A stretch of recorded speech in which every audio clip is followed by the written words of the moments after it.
Hello YouTube. Hey guys, it's Fletch. It is a beautiful day out here in Big Sky Country. That's why they call it Big Sky Country. When we first started doing videos, we had talked about, or I had mentioned, that we were going to try to kind of document what we were doing on our self-sustainability. You've probably heard me and others as well say that prepping isn't necessarily just about the act of putting back food and things like that, but it's an active state of mind of preparing to be self-sustaining. So I showed you guys this a couple of times. This is our compost, and we have failed miserably with the compost. I say we, me. You can see all of the straw hay in there, and then all of the wet stuff is it's pretty much wet or dry, excuse me, and it never broke down the hay. So, and frankly, that's my fault. Didn't do a very good job of keeping an eye on it and keeping it moist. Here in Big Sky Country, there's not a lot of humidity, and so things dry out drier than a popcorn fart pretty darn fast. So I don't know, we're gonna have to work on that. Hopefully we'll get at least one batch of compost out of there this year to use in the garden next year, because I'll show you how the garden's turning out. And over here, this is where we're storing. These bags are full of straw and chicken crap. And I was telling you guys we were going to get chickens, and we've got chickens, so I'll show you the chickens here in a minute. But also part of what we're doing is, so we might be getting a bunny. There's our bunny. He is, he's a little shy, but it's a flop-eared bunny, and actually he's a great little friend for the kids. They love him. They love playing with him. But another nice thing about bunnies is bunny poop. You can put rabbit droppings straight on your garden and use it as fertilizer, and looks like I need to get a shovel and take that poop to the garden too. So, but anyways, that is the rabbit cage, and I'll take you guys over and show you the garden. And we live out on some acreage, and like there's a neighbor's house over there, got another neighbor over there, and then some beside us, but not too awful close. It's kind of like, it's nice to have neighbors that are there, but you can't hear the other people talking in their house, if you know what I mean. We've lived in housing in bigger cities where, literally your houses are so close together that if you both had your windows open, you could hear the conversations happening in the other house. But anyways, here is the garden. And the soil, as some of you guessed just from looking at it, because it wasn't that deep, dark, rich texture soil, sandy, silt, things like that. So over there's the corn, not doing real well, and if we don't continue to have a hot fall, probably not going to get anything at all out of the corn. Carrots over here, and looks like one of the little kids planted some corn in the carrots. The kids came out and helped the mom plant. And there's the beans, turnips over there. Salad's actually doing really pretty good this year. Right there in the center is salad. And then we planted some rows of cucumber right there. And the cucumbers aren't doing well at all. They're just getting beat up. And then nothing over here kind of in this corner really. We had planted watermelon in there thinking that you know, they would need lots of room, and the water didn't even really come up. So yeah, it is what it is. And here's our tomatoes. The tomatoes are doing halfway decent. I need to, when I'm feeling halfway decent one of these days, I need to make some cages for the tomatoes. But you know, we're actually going to get some tomatoes this year. And these over here are Montana potatoes. It's a native species of potato that's for this area. And that is a cabbage down there. But you know, as you can see, the garden really isn't doing that good. So those, the reason why I wanted to show you guys this garden, because obviously just by looking at this, you know, it's not like, ooh, look at me, I got a kick-ass garden, right? No, not even close, right? But for those of you that have a seed bank, and you know, you're counting on being able to use that seed bank if the defecation ever hits the oscillation, and you don't have an existing garden and you're not working on your existing garden, well guys, how long could you feed yourself off of a garden like this? And you know, something to think about. Because you know, we'd be screwed, blued, and tattooed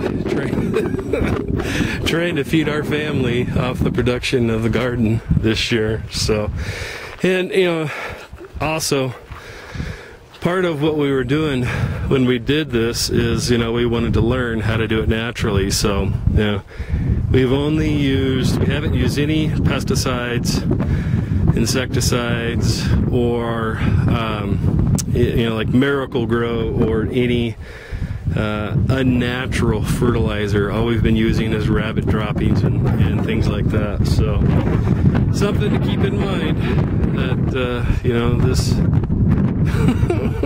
maybe if your soil's better, I guess where you live, you know, your garden will do better on the first year of not having a garden, but that sure wasn't the case for us here. So might be something to just kind of keep in mind.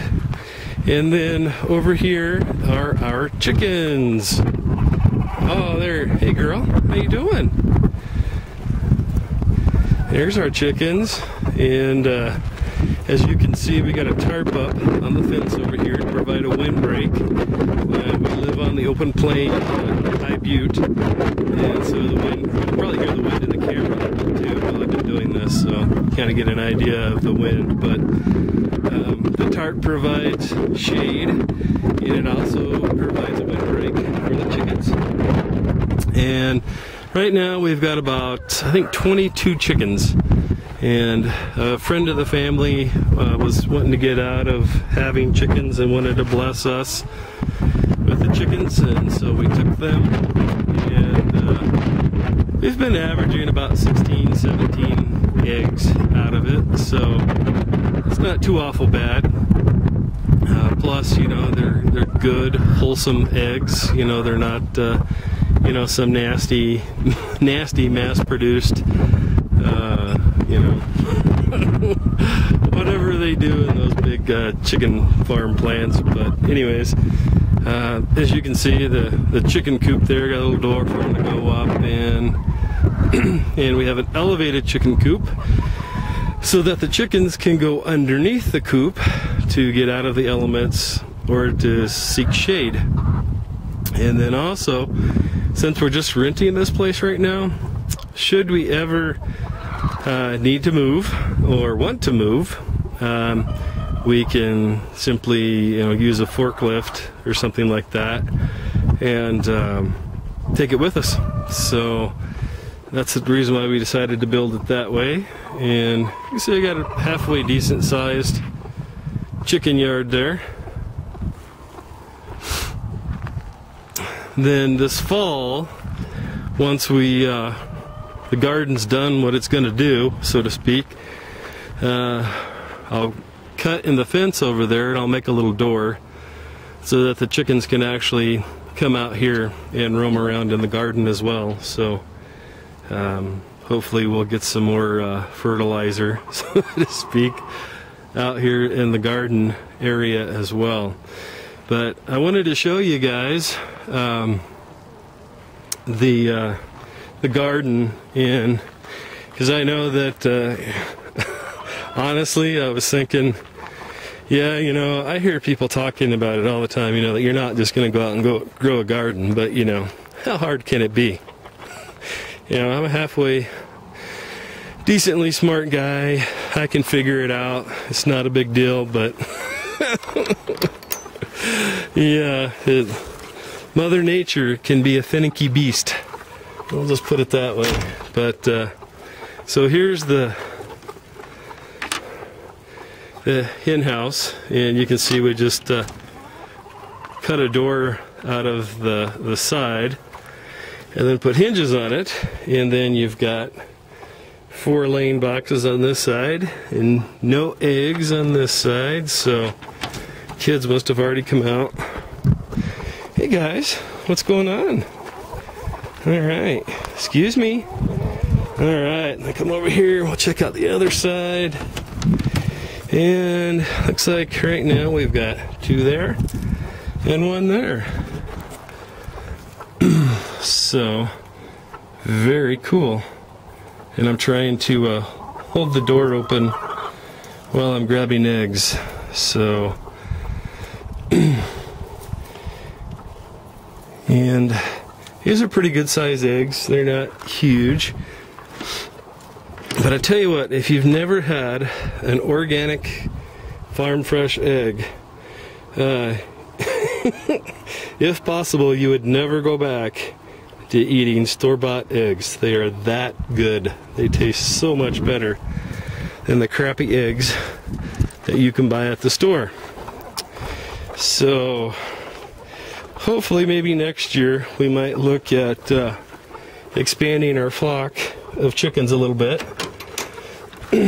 Maybe produce some more eggs, and you know, we can sell or barter them, as the case may be. And then, you know, we've got flow-through ventilation with the vent there on the other side, and then here's the access door.